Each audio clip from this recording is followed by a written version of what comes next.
कुछ लोग मानते हैं कि भगवान सब जगह हैं, प्रत्येक मनुष्य में नहीं बल्कि प्रत्येक जानवर, प्रत्येक पेड़ पौधा, हर कण में भगवान विद्यमान है। जैसा कि हमारे शास्त्रों एवं पुराणों में भी कहा गया है, भगवान हर जगह है। जब भक्त बुलाते हैं तो वह आ जाते हैं। परंतु कुछ निराशावादी व्यक्ति भी हैं जो भगवान को नहीं मानते। वह हमेशा बोलते हैं भगवान दुनिया में है ही नहीं, भगवान है तो उसे बुलाओ, भगवान दिखते कैसे हैं, भगवान रहते कहाँ हैं, इत्यादि इत्यादि। जैसा कि आप जानते हैं कि सफलता प्राप्त करने के लिए विश्वास होना बहुत जरूरी है। बिना विश्वास के कोई भी सफलता प्राप्त नहीं की जा सकती। महाभारत के युद्ध में अर्जुन को विश्वास था कि मेरे साथ भगवान श्री कृष्ण हैं, इसलिए मैं हार नहीं सकता, और वह जीत गया। एक विश्वास के बल पर ही आप बड़े से बड़े लक्ष्य प्राप्त कर सकते हैं। जैसा कि आप जानते हैं कि जिन्हें विश्वास है उसे दुनिया के सभी सुख प्राप्त होते हैं। जो भगवान को मानते हैं उनमें विश्वास रूपी शक्ति होती है। यह कहानी एक सच्ची घटना पर आधारित है, या यूं कहिए कि सच्ची घटना ही है। कुछ समय पहले की एक घटना है जो आपको अचंभित कर देगी, आपको सोचने पर विवश कर देगी कि वास्तव में भगवान है। एक गांव में एक बहुत ही साधारण व्यक्ति रहता था।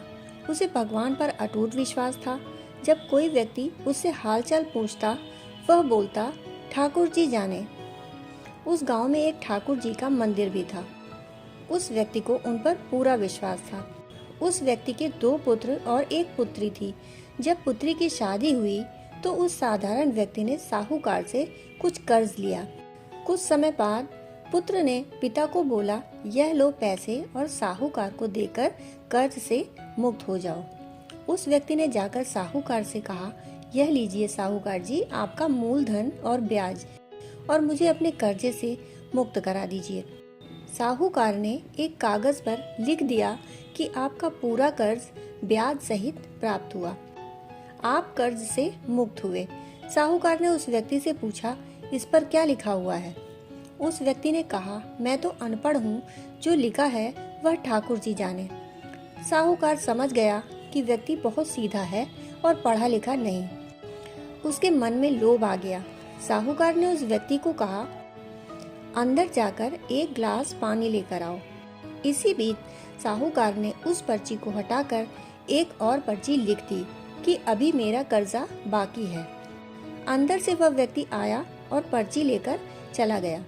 कुछ दिन बाद साहूकार पैसा मांगने पहुंचा तो उस व्यक्ति ने कहा, यह बात गलत है, मैंने आपको पैसा दे दिया है। मामला कोर्ट में चला गया। कोर्ट में व्यक्ति को बुलाया गया। व्यक्ति जोर जोर से रोने लगा और बोला कि ठाकुर जी जानते हैं कि मैंने उनको पैसा दे दिया। जज साहब ने पूछा, कोई गवाह है जिसने आपको साहूकार को पैसे देते देखा था? उसने कहा, हाँ, ठाकुर जी हैं। ठाकुर जी ने मुझे साहूकार को पैसे देते हुए देखा था। जज साहब ने कहा, ठाकुर जी को बुलाया जाए।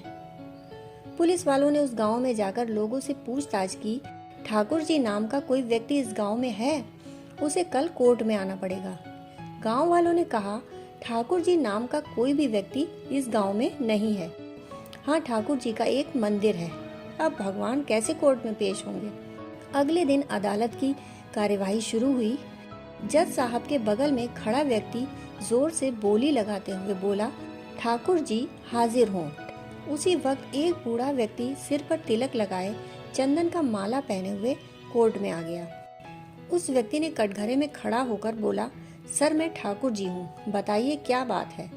जज साहब ने ठाकुर जी से पूछा, क्या आपने इस व्यक्ति को साहूकार को पैसे देते हुए देखा था? तब ठाकुर जी ने बोला, हाँ जज साहब, मेरे सामने इस व्यक्ति ने साहूकार को पूरे पैसे ब्याज समेत दे दिए थे। आप साहूकार को यहाँ पर रोकिए और किसी व्यक्ति को साहूकार के घर भेजिए। साहूकार के घर में अलमारी नंबर 3 में एक फाइल है। उस फाइल के 22वें पेज पर वह पर्ची रखी हुई है जिसमें लिखा है कि इस व्यक्ति ने ब्याज समेत पैसा दे दिया है। वह व्यक्ति इतना बोलकर चला गया। कुछ देर बाद सिपाही वापस आया और जज साहब को एक पर्ची दी जिसमें कि लिखा हुआ था कि पूरा पैसा ब्याज समेत मिल गया है। जज साहब ने कहा, ठाकुर जी कहाँ गए, उनको बुलाओ। ठाकुर जी दिखाई नहीं दिए। अगले दिन जज साहब उस व्यक्ति के गांव गए। पूरे गांव में खोजा गया। सभी व्यक्तियों ने कहा कि वह वृद्ध आदमी इस गांव का नहीं था। जज साहब समझ गए वह वास्तव में ठाकुर जी यानी भगवान ही थे। जज साहब ने उसी वक्त अपने पद से इस्तीफा दे दिया। जज साहब भारत के सभी मंदिरों में घूम घूम कर उसके दरबार पर मिट्टी को अपने सिर में लगाते थे। किसी मंदिर में बैठते नहीं। जज साहब कहते थे, हमने भगवान को अदालत में बुलाकर खड़ा किया था, फिर मैं किसी मंदिर में कैसे बैठ सकता हूँ। इस तरह जज साहब काफी बदल गए। यह कहानी एक सच्ची घटना है। यदि आपको भगवान पर विश्वास है तो वह जरूर आपको बुरे वक्त में काम आएंगे। आप भले ही किसी भी धर्म के हों, भगवान को आपके धर्म से कोई लेना देना नहीं। उनको तो मतलब बस आपके भाव से है। दोस्तों, कहानी सुनने के लिए आपका बहुत बहुत आभार।